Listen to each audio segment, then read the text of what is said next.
First on reporter. നടൻ നിവിൻ പോളിക്കും സംവിധായകൻ എബ്രിഡ് ഷെയ്നുമെതിരെ വഞ്ചനാ കുറ്റത്തിന് കേസ്. നിവിൻ പോളി നായകനായ മഹാവീര്യർ ചിത്രത്തിന്റെ സഹനിർമ്മാതാവ് PS ഷംനാസിന്റെ പരാതിയിലാണ് കേസ്. ഷംനാസിൽ നിന്ന് പണം വാങ്ങിയത് മറച്ചുവെച്ച് പുതിയ സിനിമ ആക്ഷൻ ഹീറോ ബിജു 2 എന്ന ചിത്രത്തിന്റെ വിതരണാവകാശം മറ്റൊരാൾക്ക് നൽകിയെന്നാണ് പരാതി. താൻ വാദിയായ കേസ് അട്ടിമറിക്കാൻ ശ്രമമെന്നാണ് നിവിൻ റിപ്പോർട്ടറിനോട് പ്രതികരിച്ചത്. ലെബി സജീന്ദ്രൻ ഉണ്ട് കൂടുതൽ വിവരങ്ങളുമായി. ലെബി, എന്താണ് ഈ കേസിൽ സംഭവിച്ചിരിക്കുന്നത്? പരസ്യപ്രതികരണത്തിന് നിവിനില്ല എന്ന് പറയുന്നു. താൻ വാദിയായ കേസ് അട്ടിമറിക്കാൻ ശ്രമമെന്നാണ് പറയുന്നത്. ഇതിൽ പണം വാങ്ങിയോ? അതിന്റെ രേഖകളൊക്കെ ഈ പരാതിക്കാരനുണ്ടോ? പരാതിക്കാരന്റെ പക്കൽ രേഖകൾ ഉണ്ട് എന്നാണ് നമുക്ക് മനസ്സിലാകുന്നത് ഡോക്ടർ അരുൺ. ഇത് സംബന്ധിച്ചുള്ള രേഖകളൊക്കെ അല്പസമയത്തിനകം നമുക്കും ലഭ്യമാകും. പോലീസ് സ്റ്റേഷനിൽ ഈ രേഖകളൊക്കെ സമർപ്പിച്ചിട്ടുണ്ട് എന്നാണ് ഇപ്പോൾ എനിക്ക് മനസ്സിലാക്കാൻ സാധിച്ചിട്ടുള്ളത്. ഇപ്പോൾ 406, 420 വകുപ്പുകൾ പ്രകാരം, അതായത് വിശ്വാസവഞ്ചന, ചതി, ഈ കുറ്റങ്ങൾ ചുമത്തിയാണ് ജാമ്യമില്ല വകുപ്പ് അനുസരിച്ച് ഇപ്പോൾ നിവിൻ പോളിക്കെതിരെ കേസ് തലയോലപ്പറമ്പ് പോലീസ് രജിസ്റ്റർ ചെയ്തിരിക്കുന്നത്.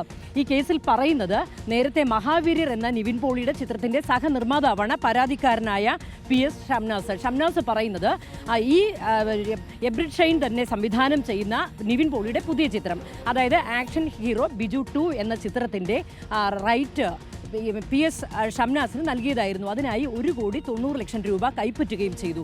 എന്നിട്ട് അതിൻ്റെ രേഖകളൊക്കെ ഫിലിം ചേംബറിലുണ്ട് എന്നും ഇവർ അവകാശപ്പെടുന്നുണ്ട്. ഏതായാലും ഇത് മറച്ചു വെച്ചുകൊണ്ട് ഇതിൻ്റെ വിദേശ വിതരണാവകാശം ഗൾഫിലുള്ള ഒരു കമ്പനിക്ക് നൽകി എന്നുള്ള ഗുരുതരമായ ആരോപണമാണ് ഇപ്പോൾ ഉന്നയിച്ചിരിക്കുന്നത്. ഈ ആരോപണം, ഇത് സംബന്ധിച്ചുള്ള രേഖകളൊക്കെ ഫിലിം ചേംബറിന്റെ പക്കലുണ്ട് എന്നും പറയുന്നു.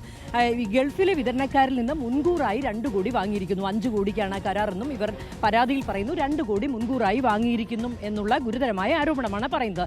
FIR-ൽ പറയുന്ന മറ്റൊരു കാര്യം, നേരത്തെ മഹാവീര്യർ എന്ന ചിത്രം അത് പ്രദർശന വിജയമാകാത്തതിനെ തുടർന്ന് 95 ലക്ഷം രൂപ ഈ സഹനിർമ്മാതാവായ ഈ PS ഷംനാസിന് നൽകാമെന്ന് നിവിൻ പോളി സമ്മതിച്ചിരുന്നതായിരുന്നു. അതേ തുടർന്നാണ് പുതിയ ചിത്രത്തിൽ എബ്രിഡ് ഷെയ്ൻ സംവിധാനം ചെയ്യുന്ന പുതിയ ചിത്രത്തിന്റെ റൈറ്റ് നൽകാമെന്ന് സമ്മതിച്ചത്. എന്നാൽ നിവിൻ പോളി ഇതിനോട് പ്രതികരിച്ചിരിക്കുന്നത്, നമ്മൾ നിവിൻ പോളിയുടെ പ്രതികരണം ആരാഞ്ഞിരുന്നു. നിവിൻ പോളിയോട് അടുത്ത് നിൽക്കുന്ന വൃത്തങ്ങളാണ് പ്രതികരിച്ചിരിക്കുന്നത്. ഇത് ആർബിട്രേഷന് വിട്ട കേസായതിനാൽ പരസ്യ പ്രതികരണം പാടില്ല എന്നുണ്ട്. നിയമോപദേശം തേടിയതിനു ശേഷം മാത്രമേ പ്രതികരണമുള്ളൂ. അത് മാത്രമല്ല, നിവിൻ പോളിയോട് അടുത്ത വൃത്തങ്ങൾ പറയുന്നത്, നിവിൻ പോളി വാദിയായ കേസ് അട്ടിമറിക്കാനുള്ള ശ്രമം നടത്തുന്ന ആരോപണം തിരിച്ചും പറയുന്നുണ്ട്. ഏതായാലും ഇത് സംബന്ധിച്ചുള്ള രേഖകളൊക്കെ തലയോലപ്പറമ്പ് പോലീസ് സ്റ്റേഷനിൽ വാദിയായ PS ഷംനാസ് സമർപ്പിച്ചിട്ടുണ്ട് എന്നാണ് നമുക്ക് മനസ്സിലാക്കാൻ സാധിച്ചിട്ടുള്ളത്. ഡോക്ടർ അരുൺ, നിവിൻ പോളി പരസ്യപ്രതികരണത്തിനില്ല എന്ന് പറയുന്നു, പക്ഷേ തെളിവുകളുണ്ട് എന്ന് ഷംനാസും പറയുന്നു. എന്താണോ എന്തോ നമുക്ക് കാത്തിരുന്ന് കാണാം. മറ്റൊരു സിനിമ കൂടി കോടതിയിലേക്ക് കയറുകയാണ്.